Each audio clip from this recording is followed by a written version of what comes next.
Oke, Assalamualaikum warahmatullahi wabarakatuh. Apa kabar? Kali ini aku mau ada podcast nih, dan podcast kali ini bakal seru banget. Karena di sini kita mau bahas tentang mahasiswa yang apa ya? Rahasia dulu deh, rahasia. Karena kita belum kenalan. Jadi biar makin sayang, biar makin deket gitu, kita mesti kenalan dulu ya kan.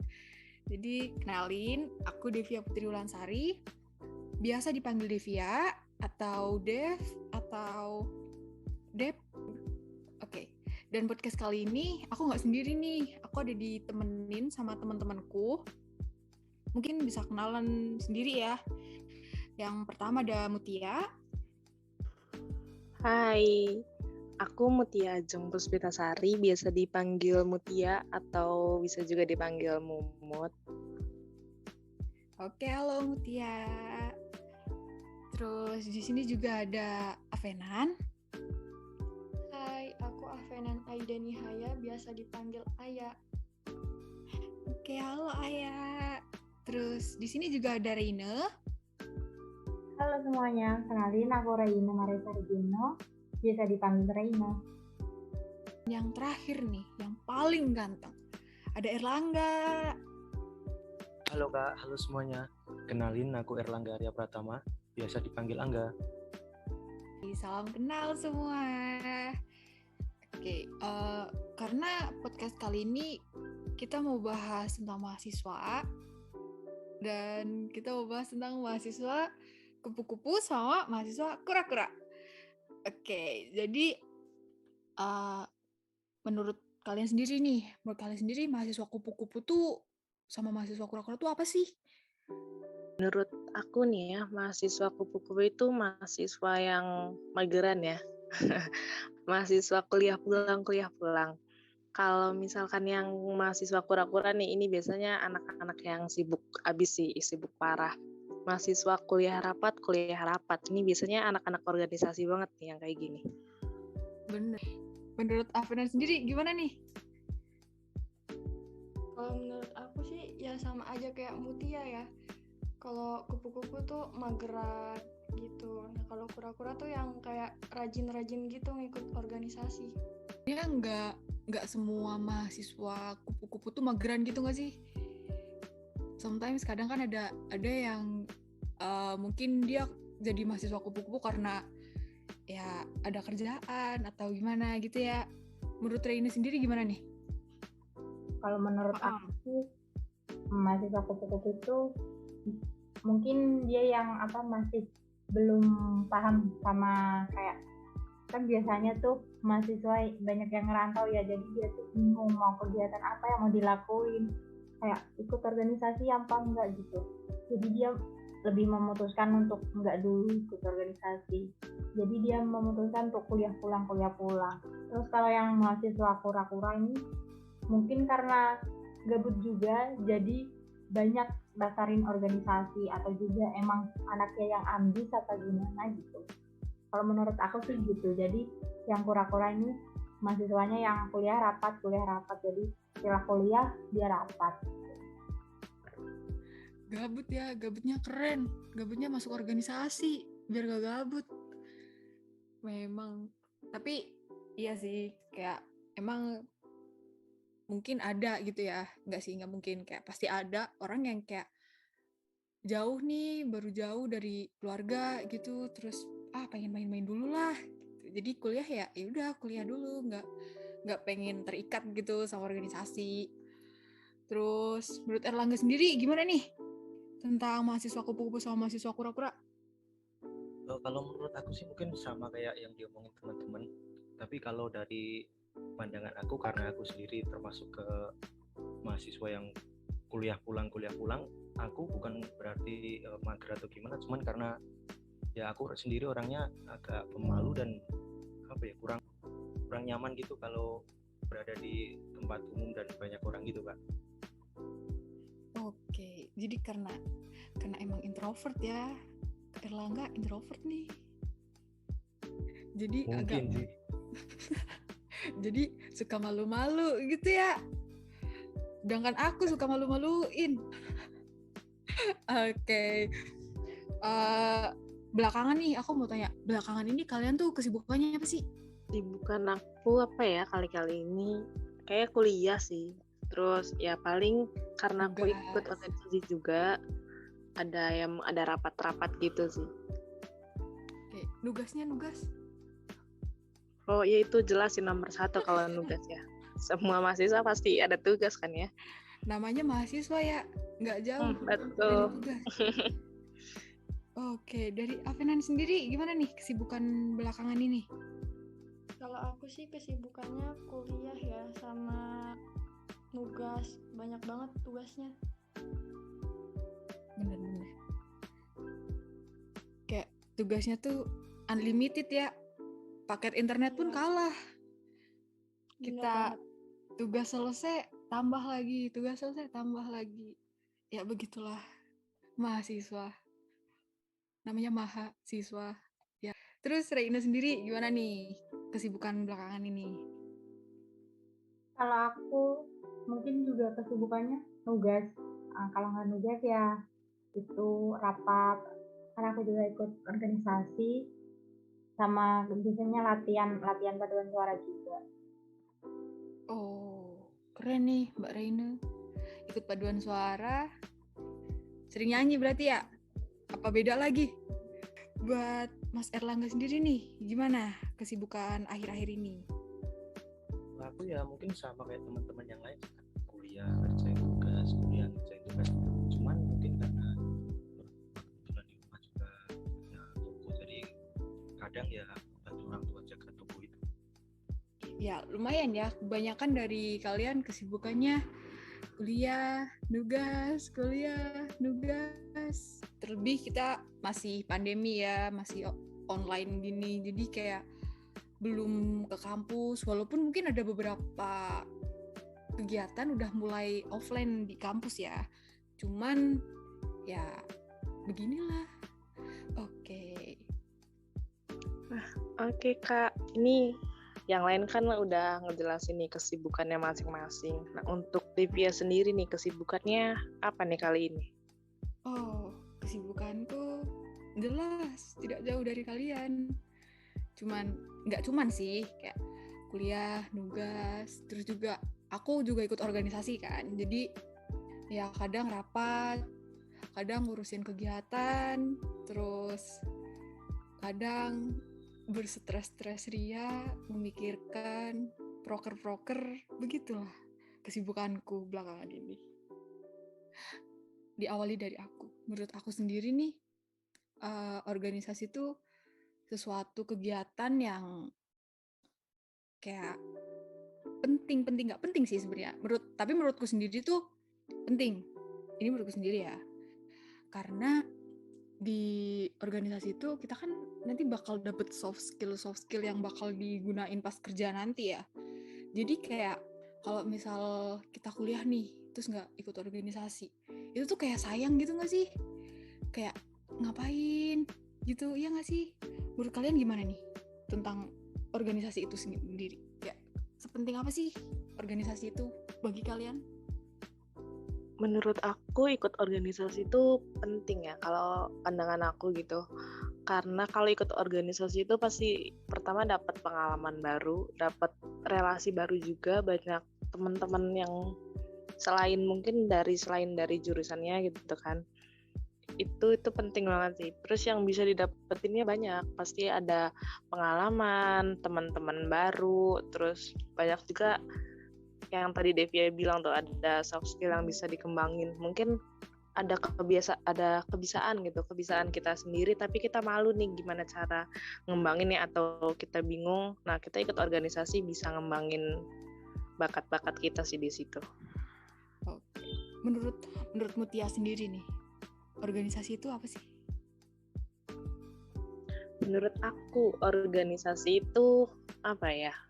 Organisasi itu wadah untuk kita ngembangin bakat kita, ngeluarin pikiran kita gitu.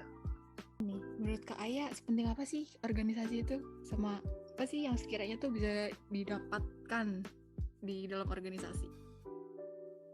Menurut aku sih sebenarnya organisasi itu penting buat besok kalau nyari kerja itu kayak pasti ditanya-tanya kan pengalamannya apa aja gitu.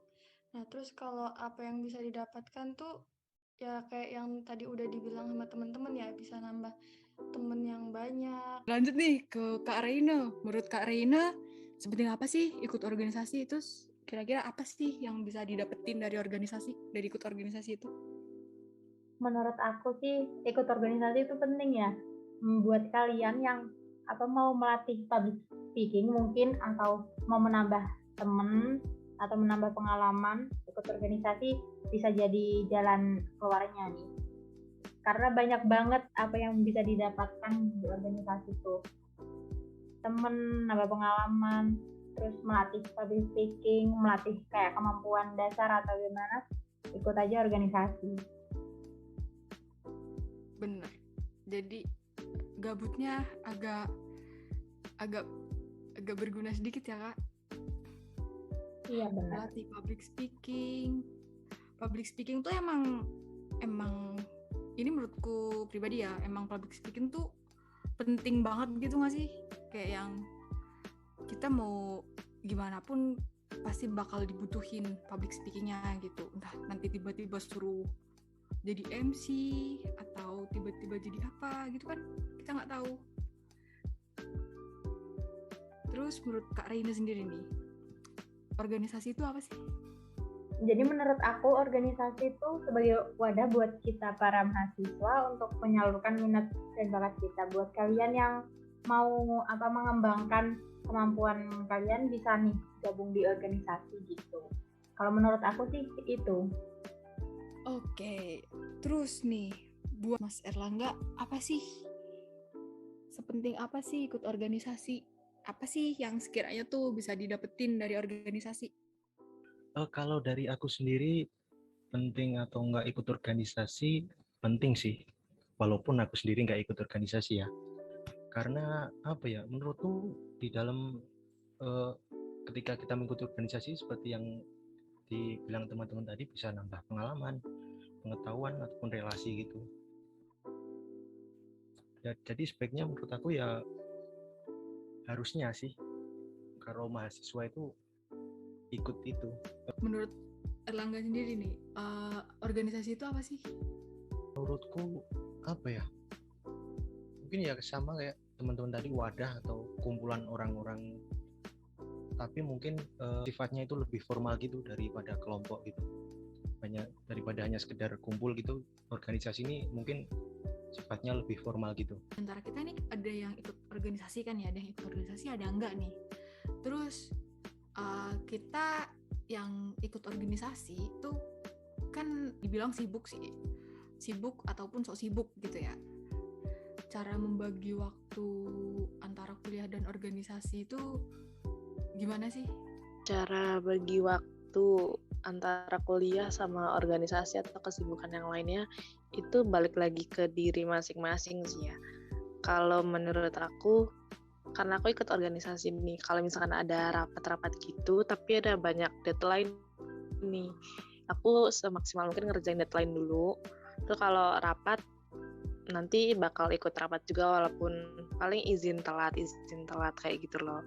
Kalau rapat itu penting banget nih, nggak bisa kita nggak datang ya, kita rapat dulu, terus nanti tugas-tugasnya itu kita bisa ngerjainnya tuh sebelum datang rapat atau di sela-sela rapat gitu loh. Pasti kan sebelum rapat nunggu orang-orang kumpulnya itu kan lumayan lama nih. Nah itu di sela-sela kayak gitu sih ngerjainnya. Selagi ada waktu ya bisa lah ngerjain sedikit-sedikit gitu. Kak Aya sendiri nih, cara membagi waktu versi Kak Aya gimana nih? Karena aku nggak ikut organisasi, jadi aku bagi waktu antara kuliah sama kesibukanku sehari-hari aja ya. Jadi kalau aku kan kesibukannya sehari-hari tuh kalau nggak kuliah ya ngikut webinar kan. Nah kalau aku ngikut webinar tuh pas waktu luang aja, kayak udah nggak ada tugas, kalau nggak pas weekend gitu. Lebih senggang ya, tapi Iya masih tetap kadang pasti keteteran karena deadline tugas nih. Nah bener banget. Kayak menurut Kak Reina sendiri gimana nih cara membagi waktu versi Reina? Sama kayak teman-teman yang lain. Aku ngerjain dulu tugasnya, diusahain sebelum deadline ya, agar biar gak numpuk juga nih. Terus sama kalau ada tugas yang lumayan sulit, dicicil dulu yang sebisanya, nanti baru apa yang belakangan yang diituin kayak sisanya. Begitu sih kalau menurut aku. Oke, bagus, tertata ya.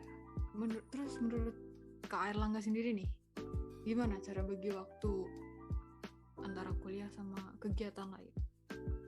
Karena aku nggak ikut organisasi, jadi mungkin aku lebih mudah buat ngatur waktunya. Jadi apapun sekarang ya aku prioritaskan yang dari kampus dulu, entah itu tugas atau apa, baru nanti mungkin lanjut ke kegiatan yang lain, bisa nonton YouTube ataupun juga bantu orang tua, gitu sih. Wih, keren. Bagus sih, bagus. Berarti kebanyakan dari kalian bisa bagi waktu dengan baik ya? Ini dari yang lain-lain kan udah ngasih tahu nih cara-caranya gimana bagi waktu. Kalau Devia sendiri nih, gimana cara bagi waktunya? Kan Devia secara ikut organisasi ya. Oh ya, cara bagi waktuku tuh sebenarnya ini terkesan agak gimana ya? Ini terkesannya kayak orang mageran gitu ya. Cuman ini cara bagi waktuku ya. Ya bisa ditiru bisa enggak juga. Jadi kalau misal kuliah nih, ya kita kuliah daring gitu biasa. Terus kalau misalnya ada tugas, sebisa mungkin nih kalau misalnya sekiranya tugasnya tuh gampang gitu, kayak tugasnya gampang tapi deadline-nya tuh misal minggu depan gitu. Ya kalau bisa kerjain pas itu juga gitu loh. Jadi kayak kalau gampang ya kerjain pas itu juga, tapi kalau misal agak-agak ngeselin tugasnya gitu ya dipipil gitu. Terus juga buat rapat juga kadang kan rapat tuh rapat organisasi itu kan kadang terjadwal gitu ya. Jadi buat bagi waktu jadwal rapat sama jadwal nugasnya tuh dibagi sekalian di tanggalan gitu loh. Jadi kayak aku punya kalender, nanti tuh ditulisin tanggal 1 ada rapat ini, tanggal 2 rapat ini, tanggal 4 misal ada rapat ini. Nanti deadline tugasnya tuh misal tanggal 5 ada deadline tugas, dicatat juga sekalian gitu di situ loh. Jadi kayak tersusun tapi masih bisa mager-mageran. Ya begitulah. Terus kira-kira nih cara mengembangkan soft skill versi kalian ini gimana nih? Coba dari Mutia, versi Mutia gimana nih?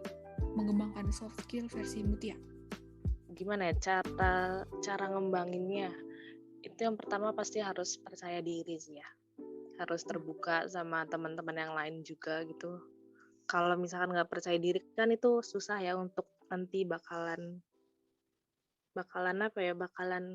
ke depannya gitu loh untuk apapun itu.